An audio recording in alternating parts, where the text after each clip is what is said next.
Goyo es un maestro del Dharma, quizás sea de los pioneros españoles que fueron a Plan Village ya hace muchos años. Yo no sé, Goyo, quizás me puedas corregir, pero si me quedó el recuerdo que estabas ahí ya hace como 20 años o una cosa así. De los primeros españoles o hispanoparlantes que estuvieron allí y ha creado su propia sangha y es un referente en España de las enseñanzas del Dharma, aparte de ser una persona maravillosa, una persona cálida, una persona entrañable, una persona que realmente te llega al corazón y una persona muy interesada y muy preocupada también con lo que ocurre en el mundo. Por eso cuando le hablé de este proyecto de abrazadores, pues él dijo que estaba muy contento de hacer un seguimiento. Y yo estaba un poco nervioso porque quería que todo saliera bien hoy, quería un poco impresionar a Goyo, ¿no? Quería que hubiéramos tenido a 3.500 personas aquí y que la tecnología funcionara bien y todo eso. Y digo, pobre Goyo, ¿qué estará pensando? Y luego me doy cuenta que Goyo es bueno, o sea, que le parecerá todo muy bien y que no tendrá ningún problema. Entonces habíamos pensado organizar un pequeño espacio ahora de 25 minutos como máximo, donde Goyo y yo pudiéramos un poco compartir nuestra vivencia en este retiro tan importante, donde hubo momentos muy importantes, pero decidimos Goyo y yo improvisar, es decir, no venimos con un guión. Y si esto es un desastre, pues nos perdonaréis porque sois gente muy maravillosa y no tendréis ningún problema en perdonarnos, pero vamos a empezar improvisando. Goyo, dime en cuántas cosas me he equivocado hasta ahora. Lo primero, decirte que me tienes que presentar al tipo ese del que has hablado también, porque no lo conozco. Me ha encantado, me gustaría conocerlo, ¿eh? No te has equivocado nada más que en eso. Eres muy cariñoso, muy bueno, y entonces has hablado excelencia de un tipo que realmente me gustaría de verdad conocer. Bueno, bueno. Eh, bueno, pues como veis, otro acento nuevo, como decíais antes, ¿no? Bueno, es la riqueza de un idioma y de muchas culturas dentro de un idioma, ¿no? Y, y el respeto de todas ellas y de las particularidades de todas ellas, porque eso es lo que suma la riqueza de la humanidad, ¿eh? Como dice Tai, somos flores en el jardín cada uno de nosotros somos una flor en el jardín de la humanidad, ¿no? Eso es muy bonito, porque además no es una frase bonita, es una realidad. Lo que pasa es que no sé si estamos preparados para vernos como tú me has presentado a mí, como una flor muy bonita. Yo no sé si estamos realmente preparados para ver todo lo maravilloso que hay dentro de cada uno de nosotros. Lo que sí es cierto es que la práctica te va ayudando un poco a reconocer todo, ¿no? El barro, el loto que hay dentro de cada uno de nosotros. Y cuando uno empieza a quererse, a aceptarse, a ir en la corriente, como decía esa canción, empieza a descubrir una belleza interior que trasciende a uno mismo. Es decir, va más allá, ¿no? Del ser concreto individual. Pero bueno, no me quiero enrollar más. Venga, vamos. Mm, mm. Goyo, ¿quieres comentar algo de nuestra primera semana? Goyo y yo llegamos allí una semana antes de que llegara la mayoría de la sanga, que estuvimos en total yo creo que 400 y pico personas, y esa semana fue muy bonita, fue especialmente bonita porque estuvimos preparando el monasterio para la llegada de toda esta gente. Y yo me acuerdo, por ejemplo, una cosa que me emocionó mucho y es que la gran sala, para aquellas de vosotras que habéis estado allí en Plan Village, en el Village de Prunier, la gran sala llevaba casi cerrada durante toda la pandemia y entramos todo un equipo allí con muchísimo respeto y veneración a limpiarla. Y ese día que pasamos allí limpiando telas de araña y respirando ese tiempo fue un momento de muchísima intensidad emocional, con el respeto con el que lo hicimos y con este sentido de prepararlo para la acogida de toda esta gente, ¿no? Y el trabajo que hicimos también fue conocernos a nosotros mismos y estar cada vez juntándonos más también con los monjes que nos estaban acompañando. ¿Quieres comentar algo particular de esa semana antes de que empezara el retiro, Goyo? Sí, a mí me gusta mucho Plan Billy por muchas cosas, pero una de ellas es cómo un tipo de Islandia que probablemente tiene poco que ver con un hombre de Andalucía, un día después de estar juntos, pues se tienen una corriente de cariño, no se conocen, ¿no? Es decir, prácticamente, pero eh, no sé, es algo que parece muy mágico y no es, ¿cómo te diría? No es, eh, la palabra no me sale ahora mismo, pero algo fantaseado o fantástico o fantasioso, ¿no? Es decir, es real. Mm, mm, A mí me gustó mucho porque eso ves muchas maneras distintas de ser, muchas personas de distintas clase y condición, y el respeto que, que había entre todos, ¿no? Y no mm, sentía, sí, la palabra que me surge es la aceptación, ¿no? De cada uno tal como era. Ya digo, cada uno de una punta del planeta, ¿no? mm, Y eso mm. está bien, porque a veces pensamos que la humanidad no se puede entender. Los americanos no pueden entenderse con los rusos, ni los ucranianos con los rusos, o los marroquíes con los españoles, no sé, ¿no? Mm. Y bueno, son las separaciones que hace nuestra mente, ¿no? A lo Mm. que quizás hemos ido, hemos sido educados en ese sentido de la separación, de la diferencia. Mm. Cuando vives esto, te das cuenta que no es cierto, que es una formación mental y que es un hábito. Hay una energía de hábito que nos lleva a mirar más las diferencias que lo que nos une, ¿no? Mm. Y esto es algo muy tangible y muy real. No es una entelequia, algo pensado, sino algo vivido, Mm. ¿verdad? Yo Mm. creo que es lo más bonito de esa primera semana. Mm. Mm.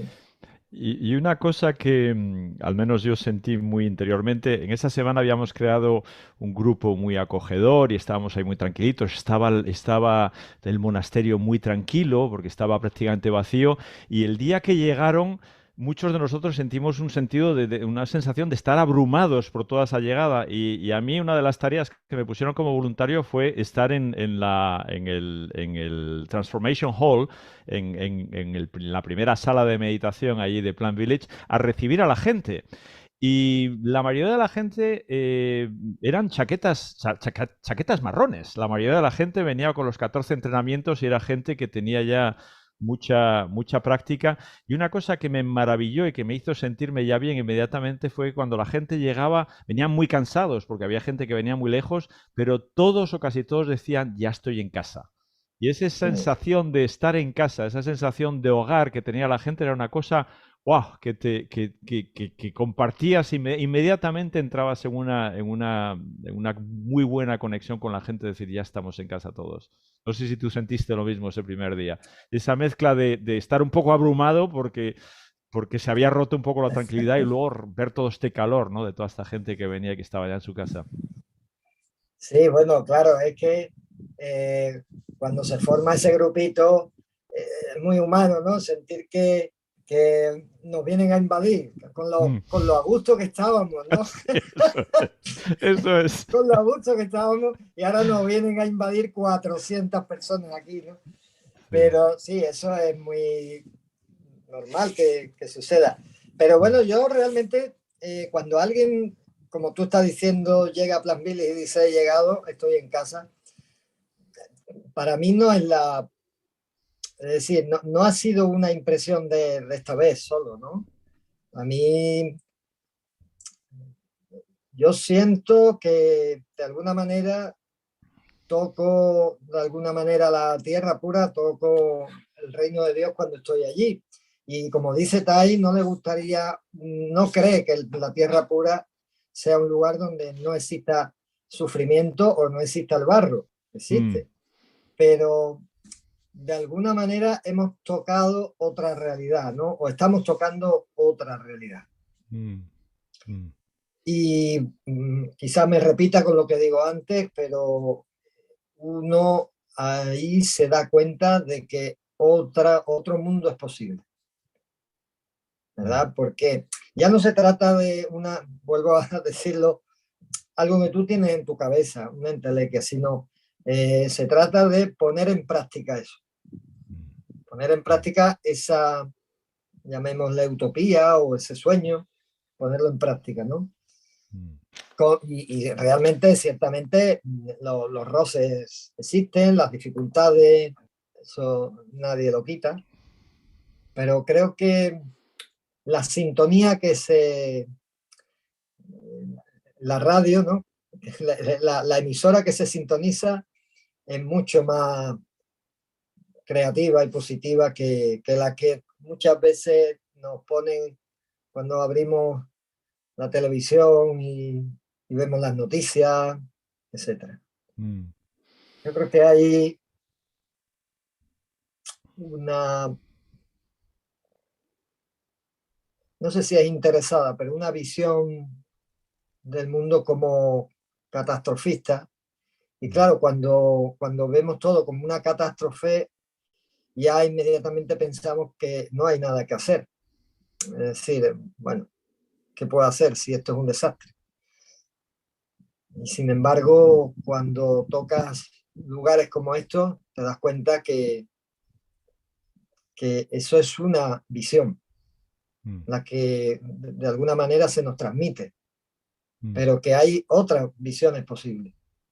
Y yo prefiero quedarme con la que me hace ser más feliz, con la que me hace estar más activo con el mundo, con las personas, la que me hace mirar la tierra y el mundo de otra manera, ¿verdad?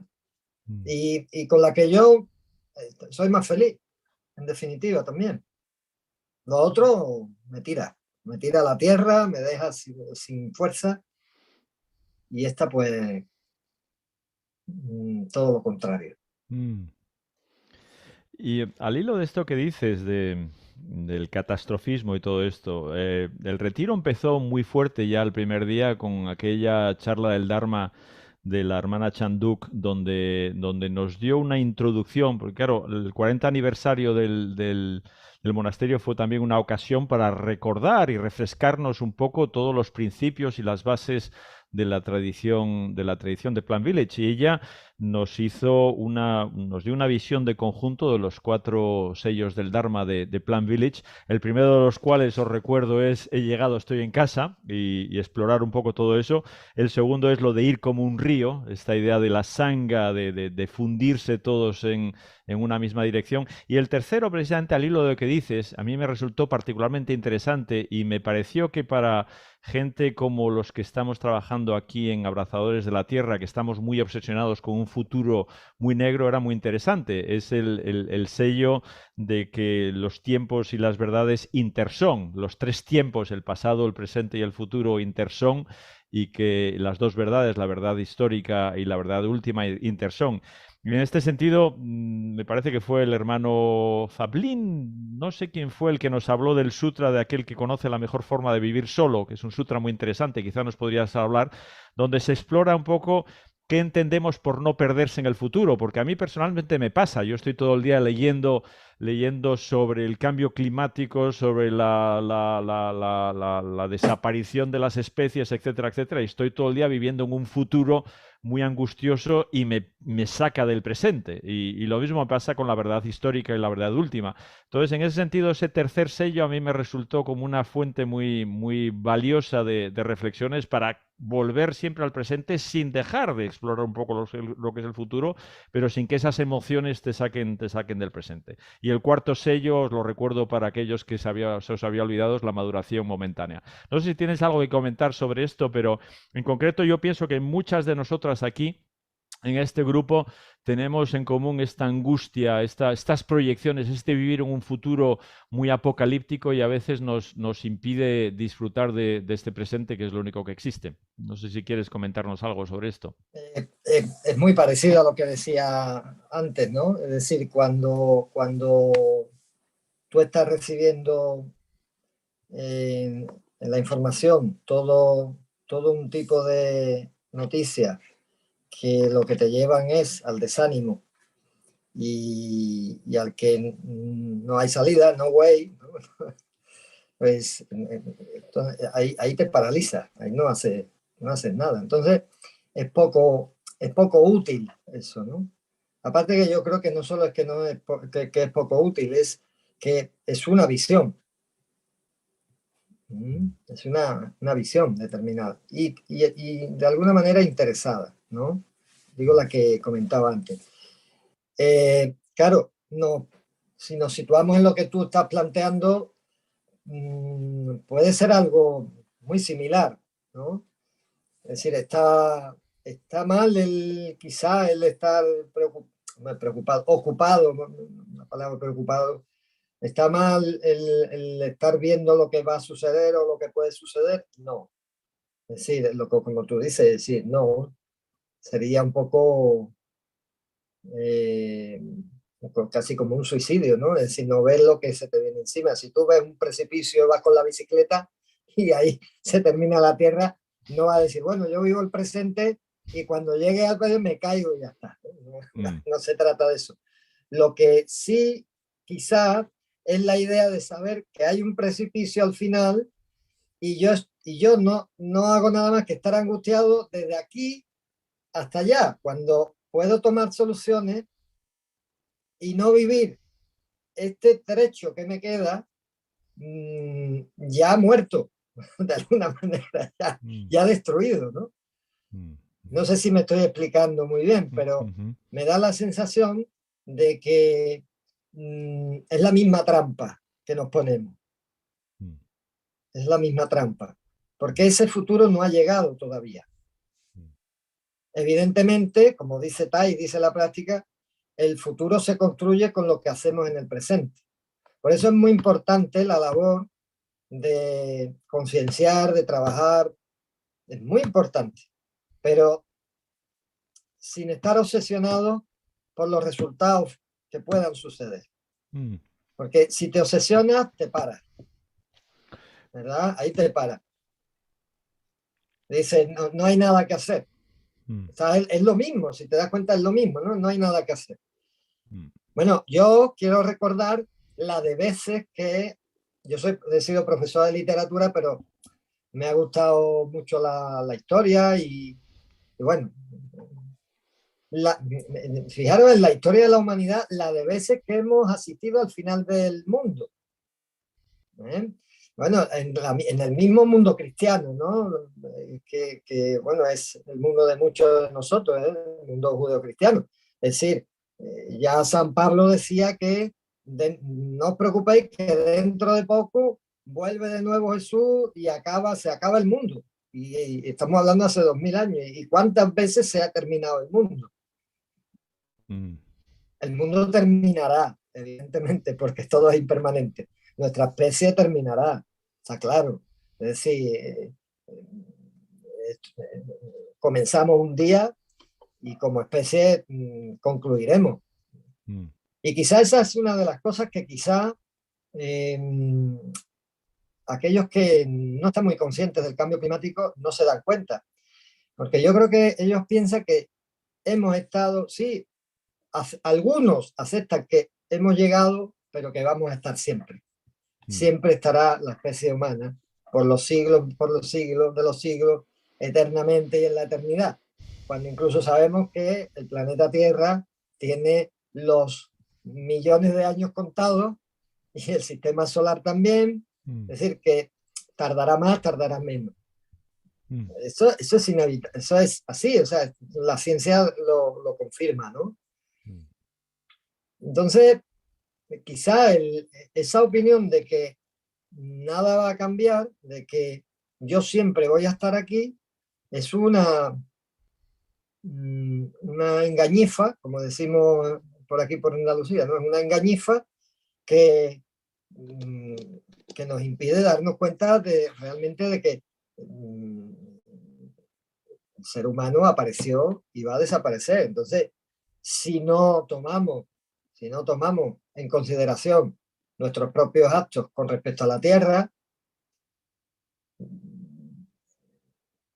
el final va a ser anticipado, ¿no? Va a llegar antes. Y sí, sí, te puedo interrumpir. El retiro también fue una ocasión de revivir muchas ceremonias muy, muy solemnes, porque tuvimos la ceremonia de los 5 entrenamientos, la ceremonia de los 14 entrenamientos, la ceremonia de la transmisión de la lámpara, 2 días de transmisión de lámpara, que fue muy potente, muy, muy, muy solemne, muy, muy fundamental. Y yo, tanto en la de los 5 entrenamientos como en la de los 14 entrenamientos, me fijé mucho al hilo de lo que estamos haciendo, por ejemplo, el cuarto entrenamiento, el habla amorosa y la escucha profunda, y me preguntaba cómo se puede hablar de estas verdades tan duras sin crear sufrimiento. Es decir, es decir, tenemos un poco la misión de sensibilizar, de concienciar a la gente de que la situación, de que no vivan en el engaño totalmente, pero ¿cómo se hace esto alentando la alegría y la esperanza y promoviendo la armonía y la comprensión, que es lo que dice el quinto entrenamiento? Es decir, ¿cómo se puede hablar de la situación real, del cambio climático, del agotamiento de los recursos, de la extinción de las especies? ¿Cómo se puede hablar de esto de forma amorosa, en tu opinión, Goyo? Bueno, pues mira, el ejemplo lo tenemos en Tai, ¿no? Fíjate que Tai podía decir, no soy unos desgraciados, no hacéis más que sufrir. Tenéis que... o sea, pues, su forma de llegar a nosotros con el Dharma podía ser pues un habla poco amorosa y sin embargo su manera de llegar nos toca el corazón porque realmente mm, nos dice lo que hay en nosotros, nos dice que el sufrimiento está, pero no se queda ahí, nos da las puertas de salida, ¿no? De ese sufrimiento, nos ayuda a ver cómo podemos salir de ahí. Es decir, yo creo que el gran ejemplo ahí es cómo lo hace Tai, ¿no? Mm, mm, O sea, porque tenemos mucho que aprender de él, mm, porque fíjate cómo después de todo el sufrimiento de una guerra, de Vietnam, de un exilio, de estar solo, quedarse sin sanga, quedarse absolutamente solo, desenraizado, en principio, ¿eh? Él podía haber sido un ser amargado, mm, ¿eh? Totalmente. Podía haber renunciado a ser monje y sin embargo no es así. Y lo que nos ofrece no es la desesperanza, la esperanza tampoco, porque la esperanza es poner en un futuro no sé qué. Nos habla del aquí y del ahora. Tú mm, ya tienes condiciones para ser feliz, no necesitas tanto. mm, mm. Y ahora que mencionas a Tai, quizá para ir cerrando la conversación, porque no sé si teníamos mucho más espacio, eh, imagino que para ti, tanto como para mí, uno de los momentos más poderosos de todo el retiro fue este privilegio que tuvimos los participantes en el retiro de recibir las cenizas de Tai en nuestras manos y de ser invitados por los monjes a esparcir esas cenizas cada uno individualmente con nuestro propio rito, con nuestra propia ceremonia y devolver a esas cenizas de Tai al bosque. Pues nos contarías, o es demasiado íntimo, un poco cómo sentiste, porque yo reconozco que yo me sentí como esto que se dice en la religión católica: Señor, yo no soy digno, yo no me sentí digno. Yo digo, pero dárselas a alguien que merezca más esto, si yo no tengo más que los 5 entrenamientos y no sé nada de esto, no sabía muy bien qué hacer con Tai en mis manos. A ti imagino que no te pasaría eso siendo maestro del Dharma. Yo qué sé, yo lo que te diría es que efectivamente yo yo no sabía ni lo que me estaba pasando en ese momento. Y bueno, con muchísimo respeto, pues me fui a un árbol que estaba allí y dejé hubo un poquito la tentación momentánea de decir, ay, pues no la suelto, la meto en un botecito y la llevo a mi sanga allí a nuestra sala de meditación y lo tenemos allí Una con reliquia, nosotros. como, La como, el, reliquia como que... el dedo de Santa Teresa. Eso sí, sí, me pasó un momento por la cabeza, pero claro, digo, ¿cómo estamos del apego, ¿no? Y el aferramiento y tal. Mm. Fue un momentito, inmediatamente pues la solté. Luego lo que pasa es que me quedó en los dedos, del propio sudor, me quedó un poquito del polvito en la mano. Y esto como si te da un beso, yo qué sé, tu actriz favorita o la persona dice, ay, no me vuelvo a lavar la cara, ¿no? Pues Sí. decía, ay, que se ha quedado, me quedaría con la mano así toda la vida. Pero bueno, son las cosas humanas. Para mí me pareció un detalle enorme de generosidad de los monjes, de que la sangha no es la sangha monástica exclusivamente, que la sangha somos todos, las 4 clases de estados, ¿no? Los laicos, los monjes, monjas, laicos y laicas, y me pareció muy generoso. Yo hay una cosita que me gustaría comentar del retiro que me gustó mucho, y es como una charla, presentación que hizo Fablai, uno de los hermanos mayores, maestro de Dharma, sobre la Orden del Interser, Mm. en la que comentaba que, bueno, nos damos cuenta que la Orden del Interser es fundamentalmente occidental, fundamentalmente monocolor, fundamentalmente clase media. Mm. Y Y sexagenaria. y sexagenaria, exactamente. Y los maestros de Dharma ya septuagenarios y octogenarios. Sí. Ahí tenemos una pequeñita, bueno, no lucha, pero sí idea de que hay que acercar la orden a gente más joven, y por tanto también necesitamos maestros de Dharma más jóvenes. Porque quizás el que tiene 70, 75, 80 años pues puede tener mucha sabiduría, pero ya energía física no tiene tanta, Mm. ¿verdad? Mm. Y a mí me gustó mucho cuando él comentaba esto de la orden interced, como un poco como diciendo, cuidado, cuidado, a ver que daros cuenta de dónde estamos. Y además, de alguna manera dijo, dice, la orden del interced surgió en un movimiento de activistas, que eran los activistas por la paz en la guerra de Vietnam, surgió por parte de Tai para que no se quemaran en su labor de actividad social, dándoles una vinculación espiritual, un sentido espiritual, un alimento espiritual, ¿no? Mm. Es Mm. decir, era con la idea de decir, bueno, somos activistas, pero tenemos una fuente que nos nutre, una fuente espiritual que nos nutre, de manera que no nos quemamos tan fácilmente. Fadlai comentaba que quizá en los tiempos actuales la orden del interser ha perdido, no es que los miembros cada uno individualmente no tengan un compromiso social, no estoy diciendo esto, pero sí, perdón, pero sí que de alguna manera no existía eso como proyecto global. Mm. Y a mí me parece muy importante ahora mismo, como proyecto global, el de la Tierra. Es decir, el tema del cambio climático, de todo esto. Me parece, no que la orden del interceder tenga que ser ahora un movimiento como otros más que hay, sino que debe estar, su compromiso debe estar dentro de los movimientos que ya existen. Mm. Mm. El movimiento de extinción, rebelión, el que considere cada miembro que de la orden que le vaya bien. Pero sí creo que sería conveniente que la orden pusiera el foco en este, porque hay muchos temas, la inclusividad en el terreno de la sexualidad, por ejemplo, de la aceptación de todas las orientaciones sexuales.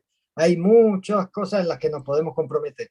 Pero claro, lo que digo yo, si la Tierra desaparece, no van a quedar ni los heteros, ni los homosexuales, ni los queer. Entonces, ese me parece muy importante, muy globalizado.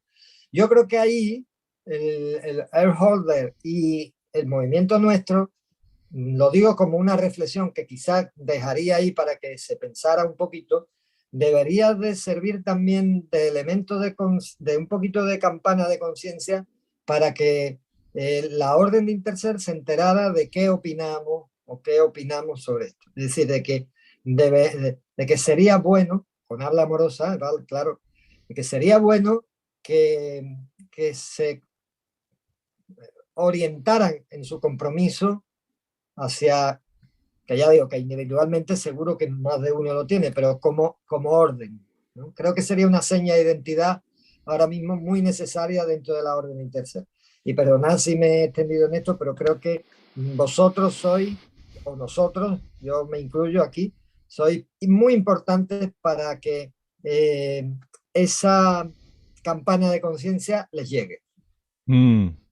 Muchísimas gracias, Goyo. Música para nuestras orejas, de verdad, escuchar de ti esto y yo creo que con esta invitación podemos cerrar este espacio que ha sido un poco más largo. Maíra, perdónanos, nos hemos extendido un poco, pero queríamos darnos un poco el sabor de lo que Goyo y yo experimentamos allí y quizá esto pueda suscitar alguna reflexión ahora, porque me parece que ahora vamos a tener un poco de discusiones en pequeños grupos para ver un poco qué os resuena de todo esto. Y muchísimas gracias, Goyo. Estamos agradecidísimos de tu presencia aquí.